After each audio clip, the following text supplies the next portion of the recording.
known them all, have known the evenings, mornings, afternoons. I have measured out my life with coffee spoons. I know the voices dying with a dying fall beneath the music from a farther room. So how should I presume? Would it have been worthwhile to have bitten off the matter with a smile, to have squeezed the universe into a ball, to roll it toward some overwhelming question, to say, I am Lazarus, come from the dead, come back to tell you all, I shall tell you all. Of words, I mean, he can take words and put them together in such a way that, like you say, it's very hypnotic.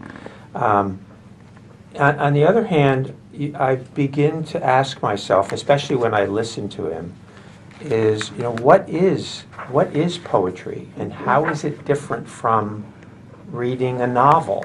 There is clearly something different listening to someone like that versus someone reading prose.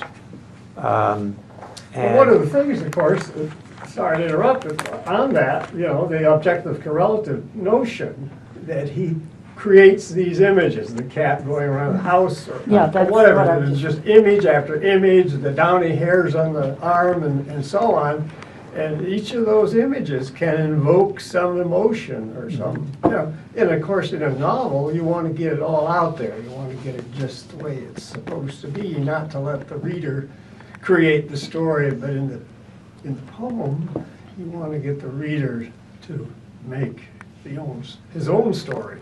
Mm-hmm. I think. Part of it, every now and then. Yeah. Some poetry, I think, is very declarative. But I do think you're right. I think that in the poems, and when we see poems, there's of course, a lot of space as opposed to a novel, and it's in this space that the message comes across, for me anyway. Mm-hmm. It is in what's not said. So like you say, the image is there, but then we're putting into something else. Mm-hmm. And that's where the space comes in for me. But it is incredible use of words that I think is so powerful. Of course, some people hate T.S. Eliot. Thought it was a destructive influence and good to be. We have all, at least I have, just finished a rather judgmental week. Yeah. This past week has been one for me where it seems that once again I'm called upon to make judgments against tyranny, fascism, or whatever you want to call it. And we're doing, if we take and reduce that down to people, individual people, he was a racist, she was a racist, he was a misogynist. And we are losing the sweep of history and time when we do that. If we just keep putting these tags on people, we're not seeing our time and past times as they are. No person can be all things. Yes, that's correct. Yes. But all are part. Sure. Well, some people have argued that not what has just been said notwithstanding, which I agree with, that the poet's personal characteristics should stand apart from our understanding of the poetry, and that's the position I take. But you can, and many people have very insightfully analyzed T.S. Eliot from the point of view of the kind of characters he depicts in his poems. For example, Prufrock is a very angst-ridden modern man. He's uncertain about his masculinity, he's uncertain about his mannerisms with women, he's worried about being balding, he's worried about getting old. He is a very uptight character in this poem that we just read. He turns up for tea every day, though. Yeah. So that probably tells us something about the time, it was after, during and after World War I, when they lost a generation of young men, that masculinity was in question, women's rights were coming to the fore. So he is a product of his time, and his characters do reflect the time in which he wrote, I think. There were some great poets that were killed in World War I. Oh, yeah. Oh, And the English, and especially, had they survived, maybe they would have pushed Eliot a little bit to the side. Who knows? Well, what's different between Prufrock and Cocktail Party? Well, that's another thing. I believe that Eliot is a comic. Deep down, he is a comic. Who else wrote, the Cats? Called himself Old Possum. Right, Yeah, and there are something, jokes in this Prufrock. There's jokes here and there's very serious stuff, of course. His conversion to Catholicism and all that sort of, all the literature that supports that is very serious. There's a joke there, but who knows? It may be a joke. The whole thing is a joke. Sure. I think there's something to be said for the bizarre among us. And I think that when, because it challenges, we, and I really can speak for myself, that when we get outside the normal realm of things, we are willing to challenge normal structure, whether it's a normal structure of a poem or a story or of life or of religion or of anything. And we can, a person like Eliot, who was a little bit bizarre, was able to say, I'm going to write, and I'm free to write. And so you feel the freedom of his words. I'm reading a lot about Michelangelo, and, some of the things that he put down was just this, he was kind of a bizarre character too. And so, but he's able to put into some of his paintings some jokes, some things that the average person wouldn't necessarily see. And I'm speaking for myself, I think some of my best writings are times when I am willing, when I'm feeling, when I'm feeling down, or when I'm feeling outside the mainstream, when I'm feeling stressed or anxious, the angst of a Prufrock. I can just, okay, I'll write anything. And when I can get that, when I can get there, I find some fabulous things. I'll go back and read stuff that I wrote, and I'll say, where the hell did that come from? You were inspired. Yeah. The muse spoke to you, right? To hear, the other thing about it is to hear the writer of a poem read the poem, I will hear something very different than when I read it. Yeah. Just the emphasis on certain words, the rhythm, and I'm saying, oh my goodness, that's a different picture than what I had when I was reading it myself. Yeah, I noticed that when he was reading it, that he emphasized words. It sort of changed the meaning of what he was saying. Exactly. Like this. Yeah. Perfect. Yeah, that's what I was thinking too. Great. We have to stay then, you and I, for the last train left, and you won't fly. We get to be lazy as couch potatoes while we rest here, indulging in our treats, our drinks, and flashy packaged eats of greasy chips and slightly stale pretzels, peanut butter crackers, smoked oysters on shells. Treats that bring on indigestion and suggest a decisive question. So you ask what to do? You brought me here, I answer. It's up to you. And at a loss for words, and in a pinch, we could speak of Leonardo da Vinci. The clouds as smoke stretch across the skylight glass. A choking fog reaches from street to street. The stagnant pools stand greasy in the gutter, and litter blows along the pavement and curls around the corner, reaching to the crossing street. And because there will be time to wake and do some good, time for the tender to chop some wood, with sleeves rolled up on arms too thin, the muscles lacks no strength in the chin, with indecision on the breakfast choice. Is there yet time for oatmeal and toast? The women now settle for biscuits and tea, talking of Leonardo da Vinci. I've known the days, the warm and the cold, cornered by those other days that seem all night. Will the coat look quite right? Or must the collar and the necktie be set with a simple pin? Ever facing indecision until the minute we must finally descend the stairs.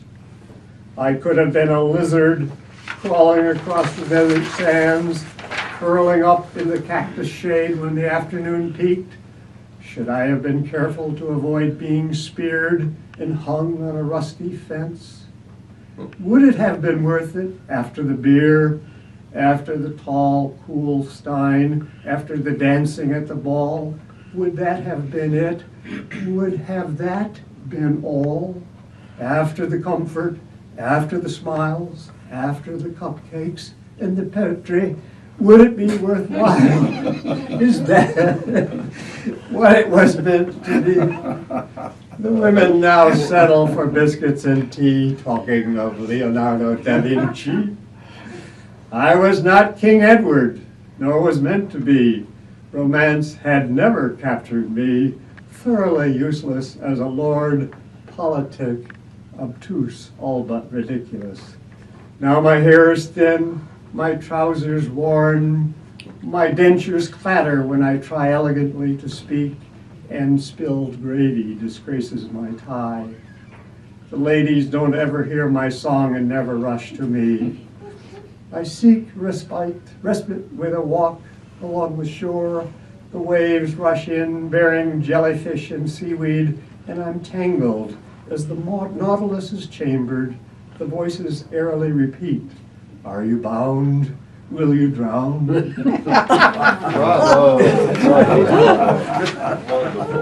Oh my God, just a good old Ohio boy. That's Pelosi. Is that Okay. the kiss of death? Or is it the gloating kiss of little Johnny over his nemesis Nancy? And Obama wishes them well. Heaven help us. The outgoing Reed suffered a concussion. What a blow he underwent.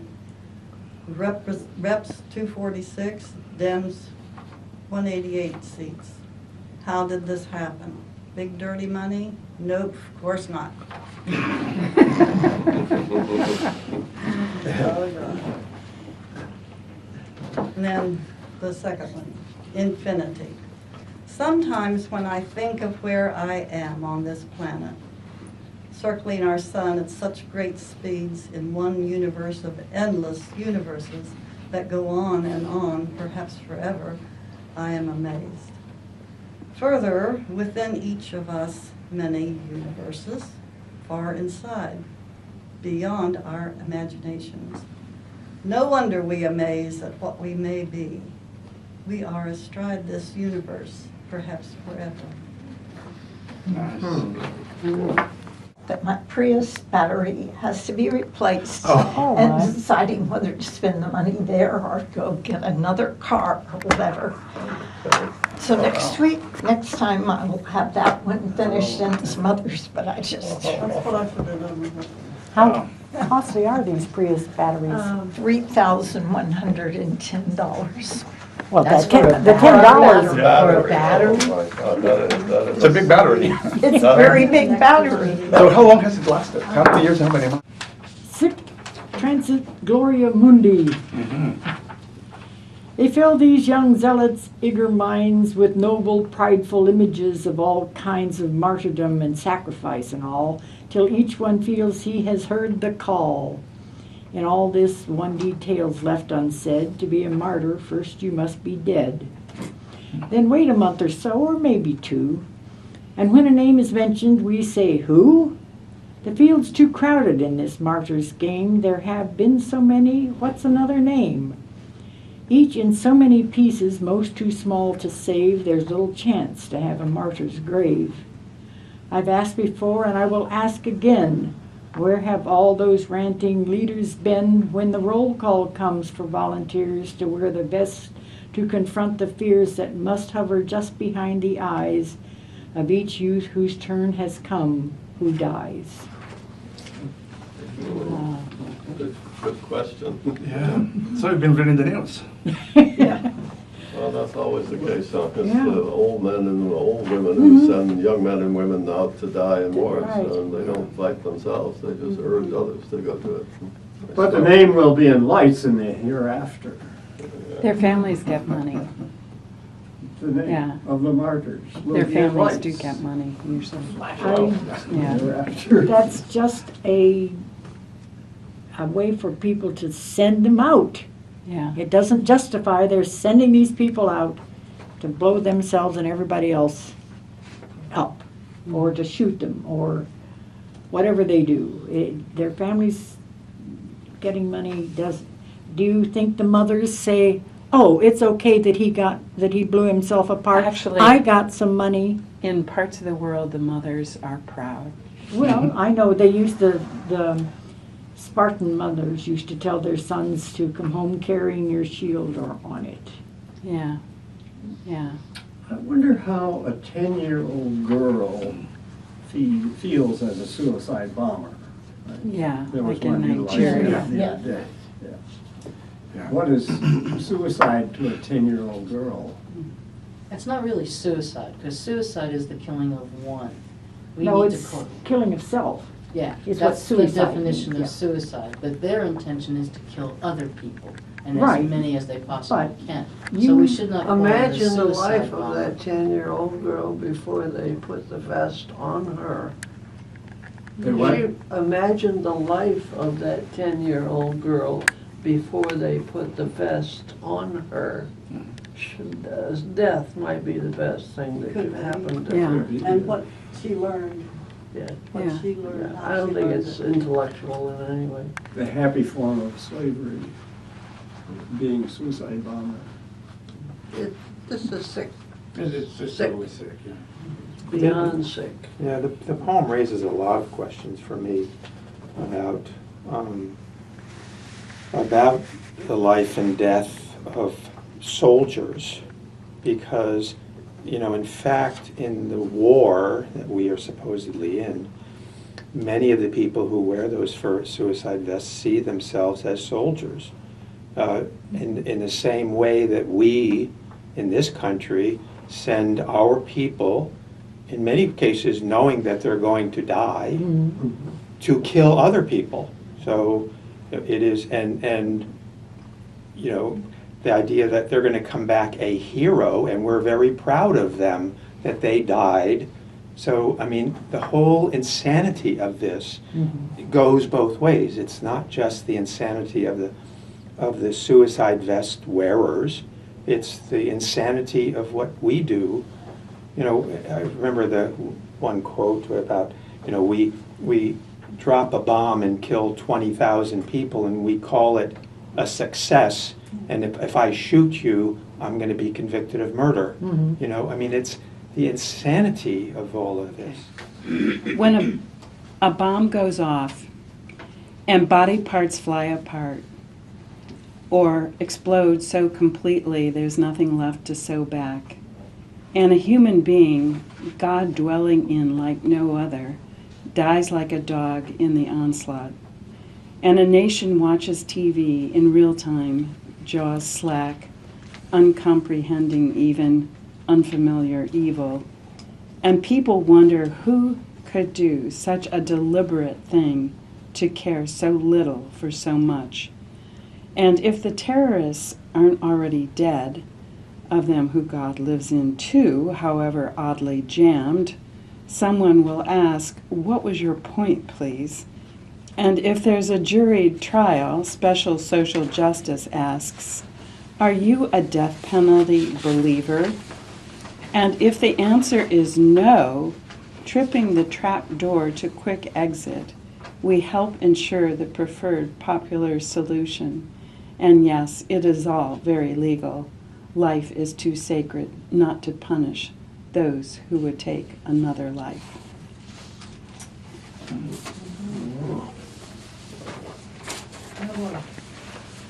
The death penalty. The whole thing stemmed from just a little snippet from a program I was listening to saying that the jurors for the Boston bombing are asked, do you believe in the death penalty? And if they say absolutely not, they are dropped from the case.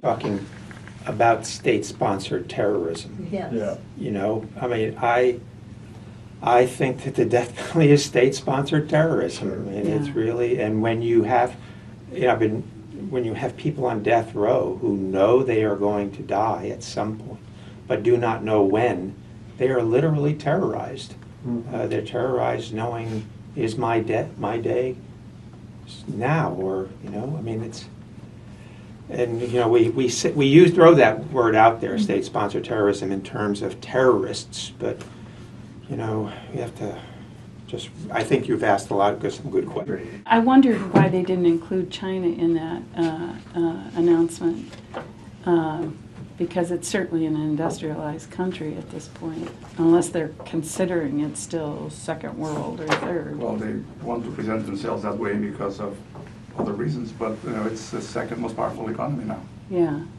yeah. I'm going to change the tone. Oh, good. Oh, really?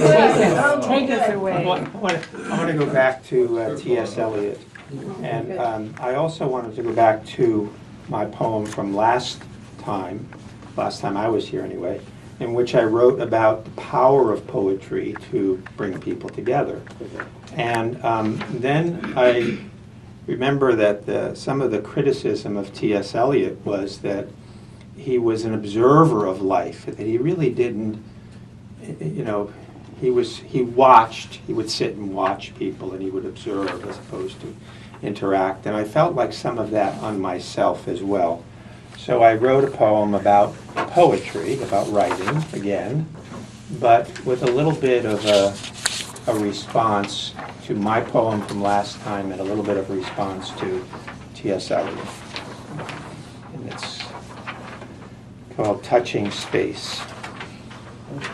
And if you remember that my poem from last time was Words to Touch, or something to that effect. It's an extra. Okay. Words, the poem the last time was. I believe it was called Words to Touch or something like that. I was gone. Do you have it? I'll send you a copy. Then another one I was also absent. My wild mind is flashing, crashing, dashing through wandering waves of endless thought, wondering, probing, pondering, yet never really knowing. For what is this active mind of thought if not the iteration of an observation, the recognition, the notation of an ideation of someone else through a filter? Personal, intense experiences of reality remain elusive, too frightening, too harsh, too raw to be felt, understood, developed, and consumed. So I stand in awe of what is real, able only to regurgitate some words, some notions, some trifling perceptions of things, with no true readiness to take the plunge, to touch the space, to move the mountains, the simple requisites for knowing truth. And so I sit and write, somewhat distant, apart, acknowledging fully my fears of devouring love and hate, of challenging fate, and embracing the heart of the simple reality of my walk through time. Wow, Yeah. that's powerful. That's over there in France, created this poem, Je suis Charlie. Creating change, poking fun at fools, releasing disgust and rage at power and might. Oui, je suis Charlie. Not fearing retribution by church or state, not wondering how dank prison cells can get. Speaking, drawing, talking, hopeful for change. Oui, je suis Charlie. prophets be damned. Speak in freedom's voice. Je suis Charlie. How true. May we. About all I have to say. And the reverse side is my translation of my own poem. And this is the first time in at least 20 years I have attempted anything like that, and I'm not even going to try to read it. I have a feeling I would end up so it just wouldn't work. No, That French anyway. grammar is a little rusty. Oh, boy, yeah. Somebody should read it. Well, Joseph might be able to read it. I Probably would not. probably suggest a couple of minor corrections. Yeah, I take no pride in my translation. Read it, Joe. Yeah, read it. It's as written, which is very well written, by the way. Silent languages. How do the speakers of Olga-Po say, I love you? How do the Dororo summon the spirits? What name the Witoto gave to the root that'll cure a fever no new drug will dilute? Nobody knows. Their languages are extinct. 266 languages have vanished in recent times. Others never existed in our linguistic paradigms. Johnny Hill is the last speaker of Chemehuevi, a tribe that lived near the desert called Mojave. When he dies, another language will go silent, another culture will be absent. I speak it inside my heart, Johnny whispers, but it's like a bird using feathers. You see one float by and there it goes, another word gone, another culture in death's throes. One language dies every 14 days, a culture drowned in oblivion's waterways. Have the languages are humanity's throwaways. One language dies every 14 days. Yes. I've heard Dick McGinn, our colleague, talk about that. He studies language and lost languages. True. A linguist from Ohio University, Richard Richard McGinn. McGinn, you might know. And it's heartbreaking because there's some languages, as Joe points out, where only one or two people still are knowledgeable about it, and when they're gone, there won't be any more. In fact, you can easily find on the web a list of all the 6,909 languages spoken in this world, and then the number of speakers for each one. And if you start from the bottom and you start counting the number of languages, they have one speaker left. The day that one person dies, the language is gone forever. And then the number of languages spoken by 2 or 3, or spoken by fewer than 10, or spoken by fewer than 100, or spoken by fewer than 1,000. So basically the estimate is that at least half the world languages will be gone before the end of the century. At least half? It's like the passenger At least pigeon. half, 50%, probably more will be gone. Is that because of the melding of societies? No, because some are spoken by few people, and there are major languages that absorb them. Many of the dying languages are among Native Americans. The power of Spanish and Portuguese basically drives them out. How many little schools there are established by tribes that are taking a few people that Yeah. speak the old language and getting them to teach the kids, how many cases of that? There must be a bunch. A lot. Well, you gotta have a tribe. You can't have just 5 or 6 people living and do it. That only one or Do two that, still right. speaks the language, and so they're trying to teach it to the Yeah. younger generation, so to speak, yeah. Yeah. This I will not- love the quote what? you have in there. Oh, The yeah. quote is wonderful. Yeah. I thought it was so perfect that I thought I just have to Yes. keep it. Oh, yeah, that's And great. this is so pared down for you. You know, I mean, Less than 1 page? And only 3 footnotes. Enjoy. were you doing that deliberately, or is that just how it came out? No, that's the way it came out. In fact, when I started, I thought it would be another one of my long poems. But Yeah. there was a point that, no, this is enough. This is fine. This is all I need. Yeah, it is very much. Interesting, very good. This one, I will not read this one. It is one I read last time. But it's probably the way to preface this revision is by thanking this group. Need some more? Oh, I'm sorry. They're coming. Oh, okay.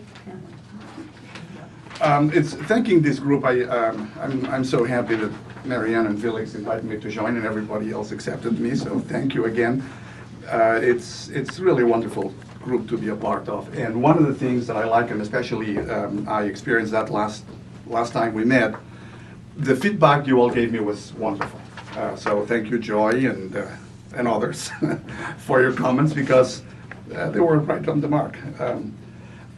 What I did was make a few changes, very few, but I added one stanza. Instead of making it shorter, actually I made it longer. So I proved that it's possible to make it even longer. But trying to describe the place and my place in that place, and then a few changes, and very few, but a few additions, a few changes, a few corrections. So there it is, but it's the same that I read last time. Proof rock is certainly not short. I don't know what to call these, but I have something. I can divide it. You can call it the power of I can call it the power of poetry.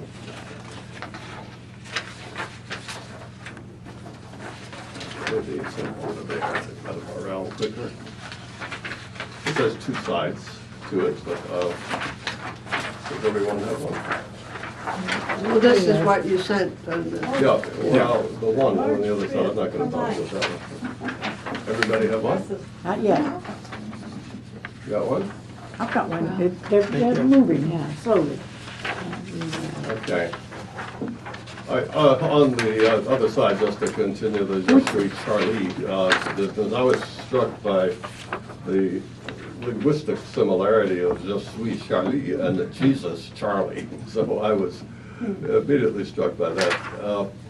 And I wrote a little ditty. I shared it with you on email, so I won't belabor it, but I'll say it really quickly. I lament the cruel death of Parisian cartoonists, of policemen and innocent hostages too, and I shed no tears for the now dead murderers. May they dwell forever in Hades' deepest depths. With French friends I proclaim Je suis Charlie. Freedom of the tongue, of the pen, and of the press deserve to be firmly defended without reservations. But holy Jesus, Charlie, you really publish vile stuff. There's one other thought that I had about this before I turn over and read the other one, is that there's something rather pretentious about saying Je suis Charlie, because most of us are not nearly as courageous as those cartoonists in France are.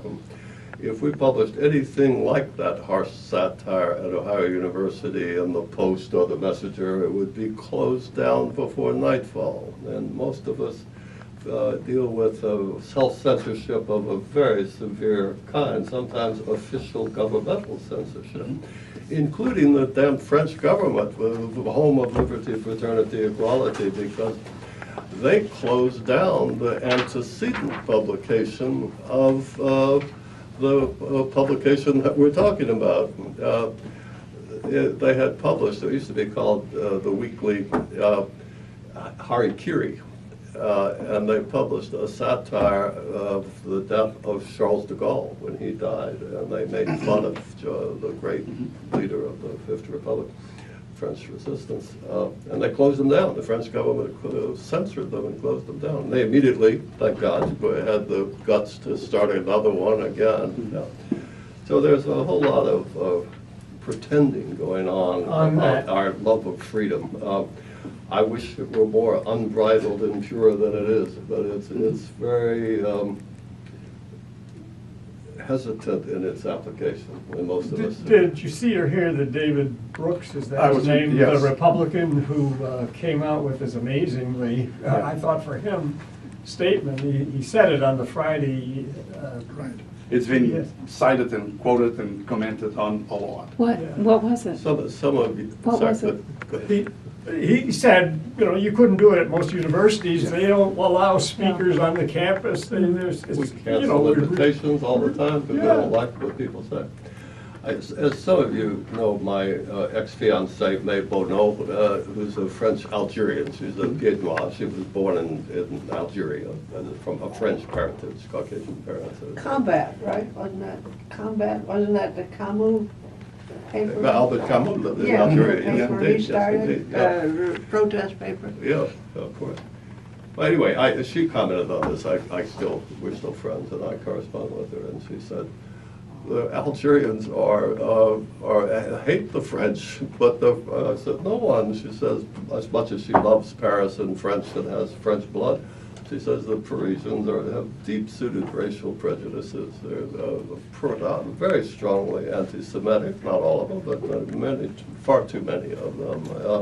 The Algerians who live in France, metropolitan France now, have a deep-seated hatred of the country that hosts them.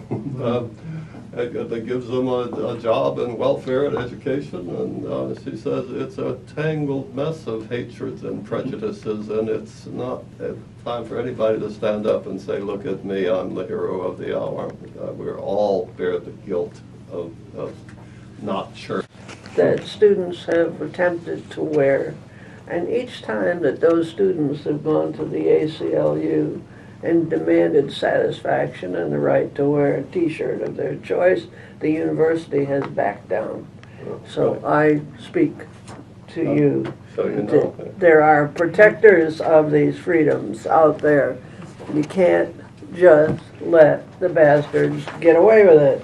Right. But still, David Brooks does have, I think, a very good point that what Charlie Hebdo publishes, if anybody wanted to publish that in the Post or any college newspaper in this country, that would not be possible.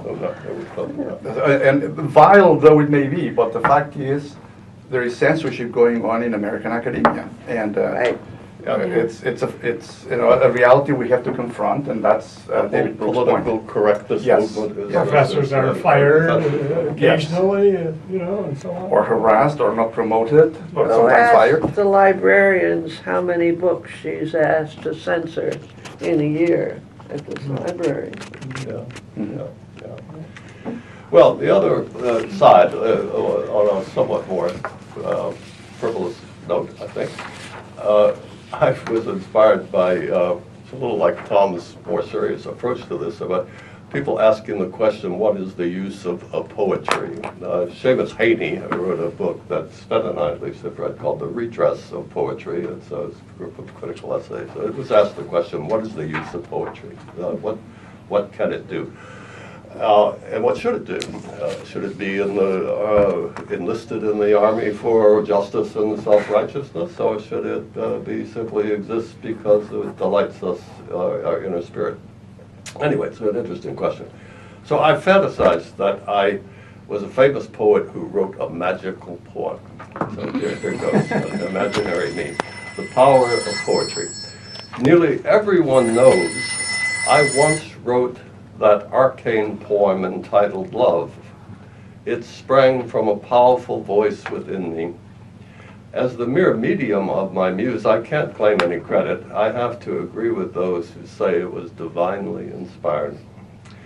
My poem possessed uncanny poignancy and potency.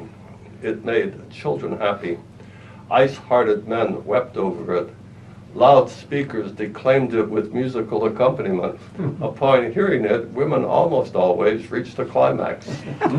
At first, the regime liked it and made millions of copies, sometimes dropping it from helicopters in order to quell riots. ISIS commanders stopped beheading captives upon reading it. Wars ended. Goodwill, love, and peace permeated the earth. But then, reactionary forces in the military-industrial complex outlawed the verse as vile anti-Americanism and had it burned. Currently, I languish in prison, awaiting my scheduled execution. Thus, both poet and poem will soon vanish. Did you save a copy? Better not. They find you with it. ISIS, yeah, it should be ISIS, not ISIS. Have too much ice in there. You read upon reading it, but you wrote that. Yeah. Which Yeah. What did I say? Upon, In the third paragraph. upon hearing it, Stand Upon yeah, reading it? I was thinking of the loudspeakers have just declaimed it, so I should have said upon hearing it, women almost always reach the climate. No, No. that's not what we're talking No. about. The one- Two, three, Here. third. Oh, Upon reading it. yeah, what you that would said. be better. Upon reading it would be much better. Anyway, that was my magic poem, but it's lost to the world, I'm sorry to say. Must have been a typo. Well, you know, if somebody invented, a dentist invented the cure for tooth decay, all the other dentists would probably kill him. And if somebody could do away with war, the military-industrial complex and the whole economy would hate him. It would say, my God, you can't do that. We need the wars. I'm always impressed when I come to this group about the synchronicity that takes place among the writers here. There are several references in here that attach onto other people's poems. Yeah, And it's unbelievable that it's like you wrote it while we were all talking here. You're talking about scheduled executions, you're talking about vanishing, and as opposed, like the vanishing languages, you're certainly talking about poems, which relates to what I had said. There's lots of stuff here that it's like, Yeah. what are we doing here? We're writing each other's, Right, no, reading it each is- other's minds or You're not on something. the email list that we circulate, I the didn't get initial it. drafts I of didn't our get it. poems, no? I think we reflect some angst that we feel in this society as a Yeah. whole. Yeah. Yeah, we do. It's true. Yeah. Have you noted any gray-suited people talking to your neighbors lately? Oh, I wanted to add, Felix, just a little footnote to your friend May's comment about the anti-Semite yeah. feeling in Paris, that they said on NPR just yesterday that I think it was in 2012 there were 3,600 Jews who emigrated to Israel from France, and the following year, 2013, it had jumped to 7,000. Yeah. Well, and Benjamin Netanyahu goes to Paris, and what's the first thing he says to the Jewish community? We welcome you home back in Tel Aviv. Israel is your home. Yeah. Come back, come to us. Yeah. The diaspora needs to gather in its lost souls. Well- You know, it's a sort of powerful politics going on Yeah, there. I heard that and I thought, but what does he say to the Palestinians? Go away. Yeah, in order to have all those French return home to Israel, they're going to need more space, and where are they going to get that more They're space? building it every They're day. going to shove the I don't know if Palestinians more and more into the sea. you know who Bennett Yeah. is, the minister of something, but one of the top leaders in. I like exact talk. Yeah. Anyway, he's a member of the cabinet. He's probably the most visible figure of the Israeli right wing in the government. And he published an article in the New York Times last week. And he doesn't really mince words. Israel is the home of the Palestinians. The Palestinians better get out. And home doesn't mean Israel, means what they call Judea and Samaria, meaning all of the West Bank. So that's the home of the Jews, and the Palestinians either know what's good for them, they better get the hell out of there because it's not their country. That's Naftali Bennett. And the Palestinians, in their wisdom, have permitted, in the last 50 years, any society cohesion that they have to go up in smoke, because they've spent all that time hating. And you can't hate and build at the same time. So, it's really, really sad. The irony of anti-Semitism in Europe is that Hitler's final solution was quite successful. Germany is almost Jew-free, which was the phrase the Nazis used before. My son had several Fulbrights in Germany, and I went to visit him. One time, Marianne and I went together because we had an AIEA meeting in Berlin, and my son was studying at the Free University of Berlin, and he took me to see several of the sites where Jews were exported to the camps. And around to several synagogues. And I was struck by the fact that at every one of them there were armed guards in front of the synagogues. And if there were no armed guards there, the synagogues would be defaced and destroyed before nightfall. But anti-Semitism is possible even without Jews. And it's a very powerful force. French, there are more Jews in France than any other place in Europe. More Jews and more Muslims, and they don't get along very well. And there are significant numbers of them. 1% last year, as Ruth points out, migrated, immigrated, returned. The book I'm reading right now, Crossing Over the Borders of Time by Leslie Maitland, about two lovers who were separated, during the war, made the comment in discussing how that time when the Germans moved into France, that the French put into practice some procedures that were even more draconian than what the Germans were requiring of them towards the Jews. So they just tapped into something that was already there completely. And it's really fascinating.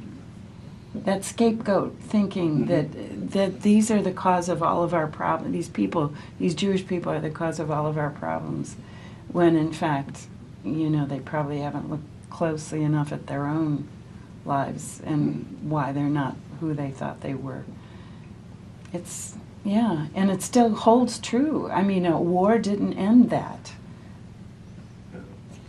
Isn't the term Semite, that does not refer to religion, it refers to the descendants of Shem.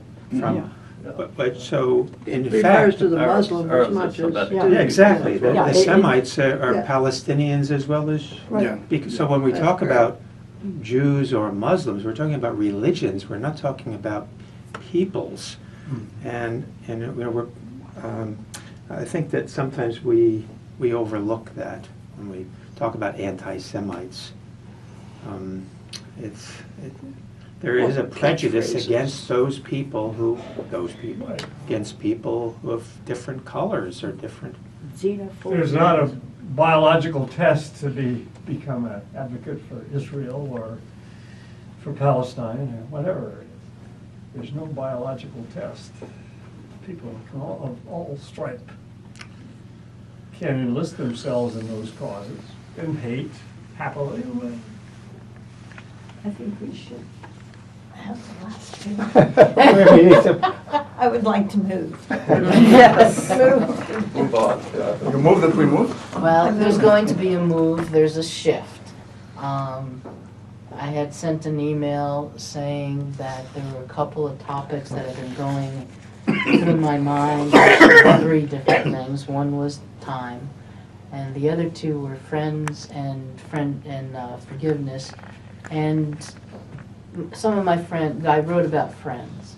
I'm going to say this is a work in progress, and some of my friends are going through some stuff.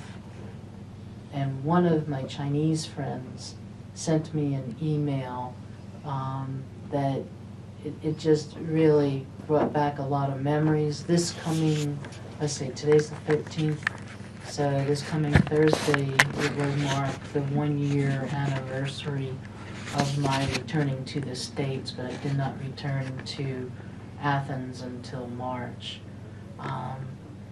And so she was doing a little bit of reminiscing and wrote about the memories. I met her when she was a sophomore in college and had the opportunity to assist her and help her go through her last 2 years of college and a master's, and just, a good solid foundation of friendship. So, with that being said, this is the offering for today. I'm going to try and send them around a couple of different ways. I guess I should have sent more over there. There's only 2 or 3 of them. Here. Did you get one? No.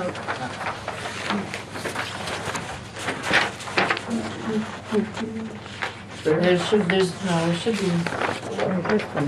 have one for And one for man, but man. Okay, somebody push her. Okay. Yeah. And man has a word with it. she's not going to. Oh, She said. No, oh. So, a friend. What is a friend? Who is a friend? How does one be a friend? When? Where? Why? A friend. What does it mean? What are your feelings? When you think of one you call a friend, what comes to mind? Shared fun times? Are there secrets between just you two? Difficult, hard times you saw each other through? Do the two of you have memories only you understand? Did anything ever happen that made you want to say goodbye? What did you do? Was there mercy, grace, kindness, friends, forgiveness? It was said, to have a friend, you must be a friend. Someone else said, a friend is always there for you. Another said, a friend who knows all your warts and still loves you. What is true for us, you, me? What kind of friend do you, I, want, need? What type of friend are you, am I? Good description.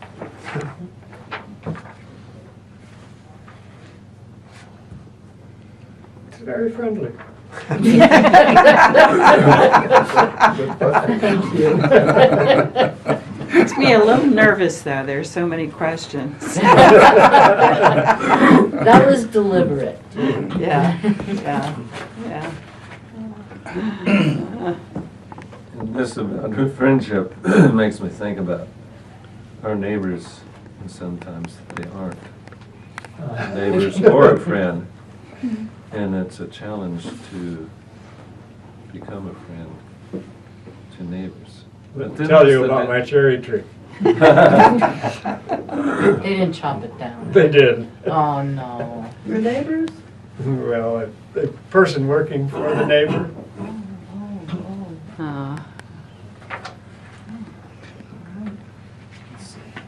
I like the word forgiveness. It's a word that we often throw around without really giving much thought to. And I think there's a lot to be said for this statement about forgive and forget. I don't think we forget, but we can certainly forgive without necessarily forgetting. And you know, forgiveness has I like forgiving, for I am for giving something to you. It's an interesting word. I think a lot can be said by that word. Have you ever read the book, The Railway Man? They've made a movie out of it, but it's about, it's the best thing on forgiveness I've ever read. He was. Is that there was a movie on it? Yeah, there was a I movie. saw that. I remember seeing the movie. He was in the Burma. I remember that. In yes. Burmese. He was a British railroad man. And he was captured and treated horribly, just horribly, and did survive. But Some of his former tormentors, and everything went well, except the person in charge of that group of Japanese soldiers who decided not to see him. They don't say why, but the main tormentor is the one who just didn't show up for the meeting. It's a commercial movie. It's not. That's Laura, whatever her name. Angelina Jolie. Best-selling. Yes, It's yes. the best-selling book. It's still in the top It's in, of the list. yes, yeah, exactly. So they make a movie, and it's a commercial movie. It's okay, but it's it's not easy to watch because What's her there's a name? lot of suffering. Hildebrand? I don't think forgiveness is all it's cracked up to be. Oh, let's hear it. Let's hear it. Just smack that table. Larry. Save us, Larry. Save us. I jump over there. Oh, wow. I'm sorry. I just love it. I was expecting something about your wife. All right. To preface what we're going to look at, what the idea of it's About there are so many things that are told to us about what we should be doing.